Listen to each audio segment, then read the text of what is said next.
If you're just joining me, this is going to be a beginner's video. So I am going to just jump right in and show you the 4 steps.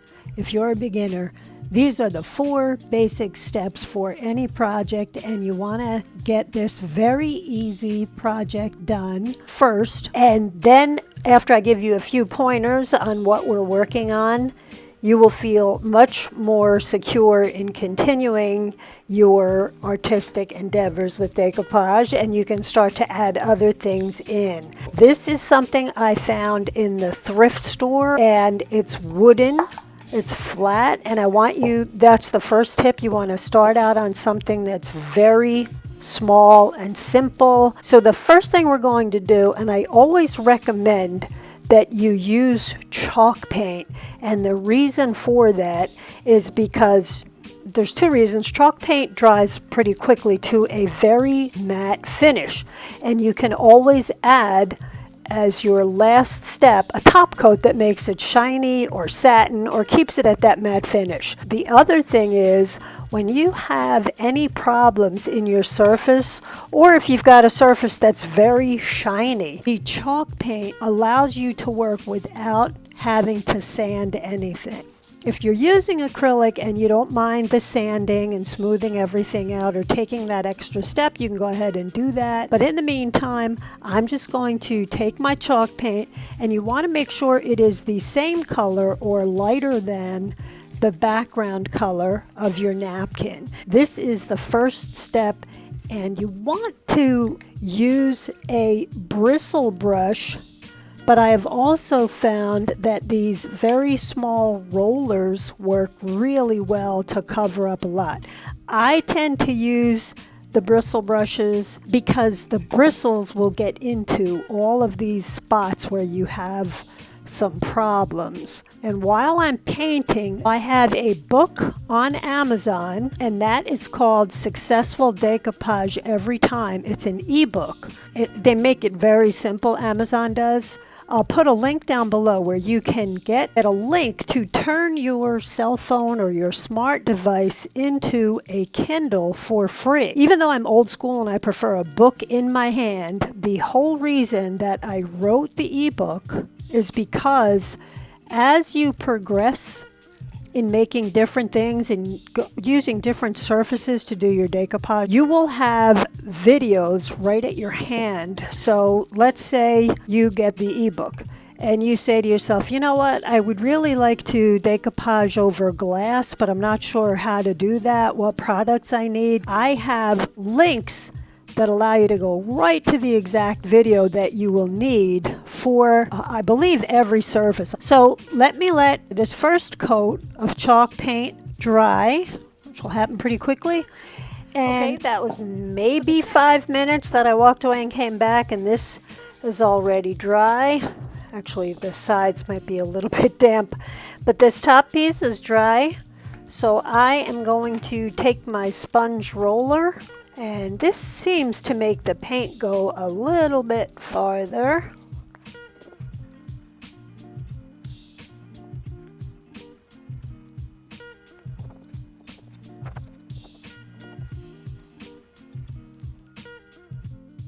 Now everything's dry, and for this next step, you're going to need some saran wrap, your napkin, and decoupage glue. Now this is another very important tip. You want to make sure you're using napkin decoupage glue, or there are a couple of other very good decoupage glues out on the market, and I will put the links down below. But I do have to mention there is one very old school decoupage glue out there that I don't want to mention the name of it. I myself used to use it, but as I got better and more knowledgeable over 30 years time, I learned that that is an old school glue, and by that I mean it's got old technology.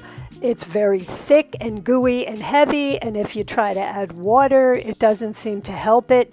And the majority of questions that I get from people who have problems or who are discouraged have all of them have one thing in common. They say, I'm using such and such decoupage glue, and I'm still having problems. I always let them know that's why they're having problems. So I'll put a list down below of links to some good decoupage glues to use if you can't get this one. I'll have a link to this one also. It's the Deco Art Napkin Decoupage Glue. And find out where you want this napkin to go. Make sure you have it set up.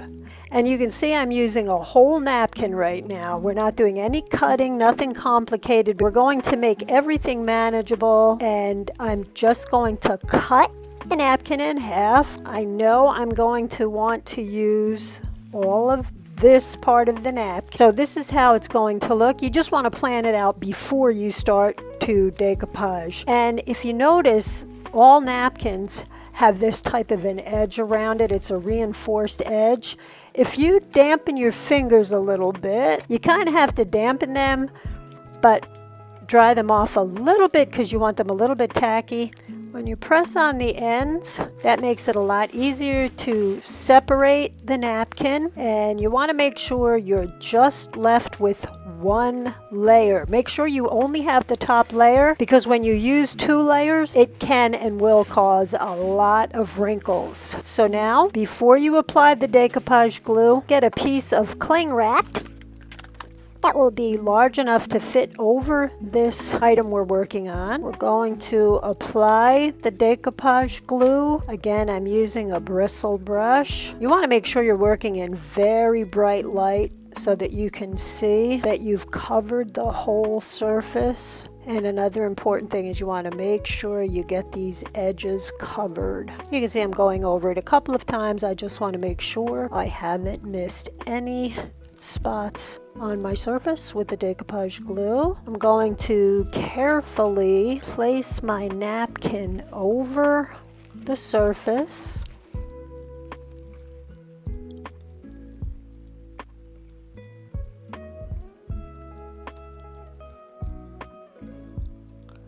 Then I'm taking that saran wrap, going to place it over the napkin, and I'm going to pull down, because that is pressing the napkin right into that glue. And then, keeping that saran wrap down, you can use your fingers and your hands to smooth out the napkin. Again, make sure you focus on these edges.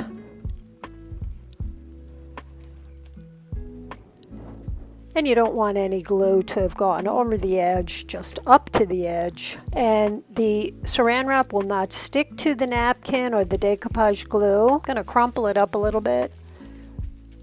And I'm just going to press the napkin down in certain areas where I think it needs to be pressed down.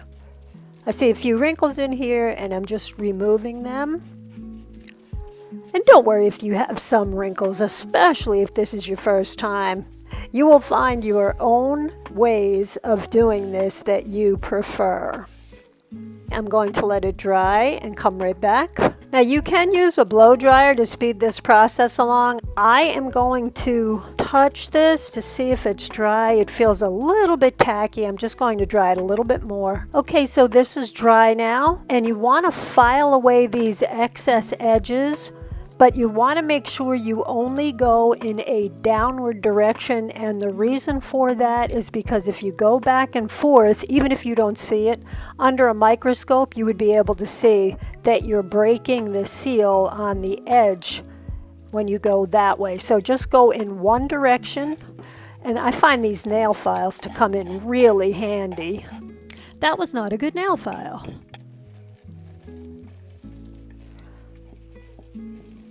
So I'm going to go around the rest of my piece and file away these excess pieces. And now that we have filed away the edges, I'm going to add another coat of decoupage glue over this. We're going to let this dry, then we're going to add the top coat. And the reason that you want a top coat is because it does protect your work.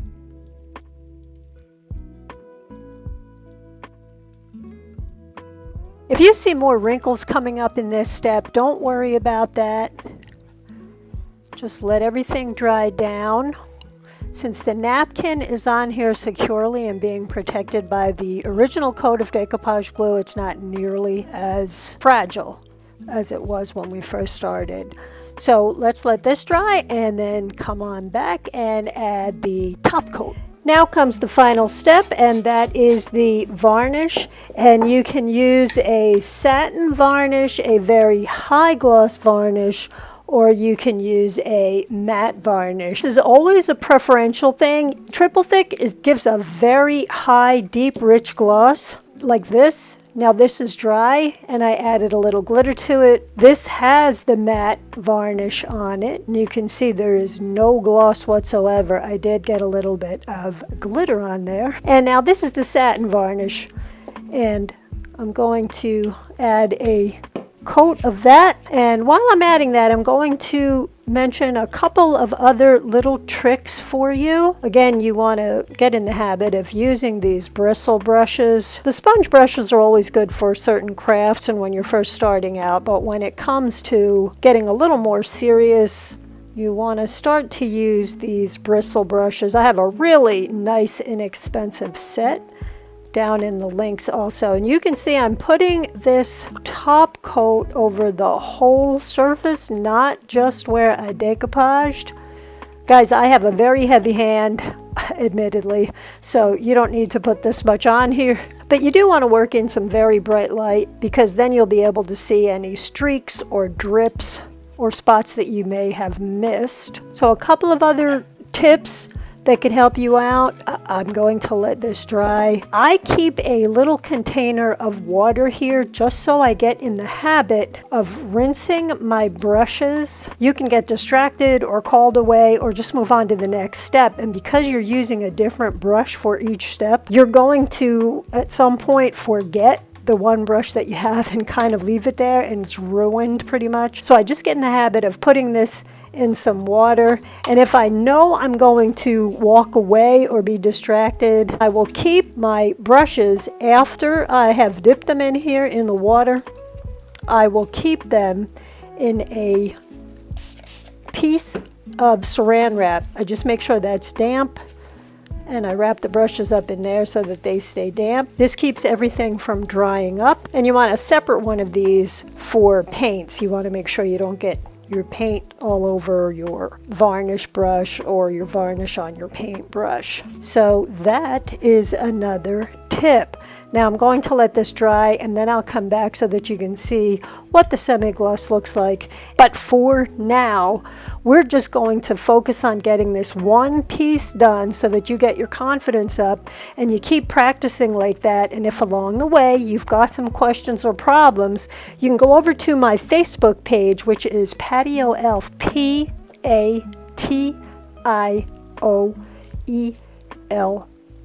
You can go over there and private message me or message me on the page.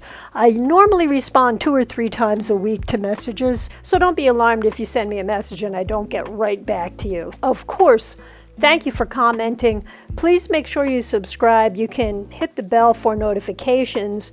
Also on my Facebook page, if you hit like and follow, Facebook will put it in your feed. The final thing that I want to mention is napkins. I get a lot of questions about where do you get those napkins. You can go into these little out-of-the-way boutiques or little gift shops, have very beautiful napkins. In my Amazon store, I have links to several beautiful napkins. By the way, guys, you are not charged anything extra by going through my links. There's no extra charge there, and if you have an Amazon account, it hooks right into your Amazon account, so you still qualify for your Prime shipping and all of that. And then you can also look in Home Goods, Party City, Etsy, supermarkets, craft stores. There are so many places to find napkins. So that is the end of our video. Thank you so much for subscribing, for tuning in, for commenting.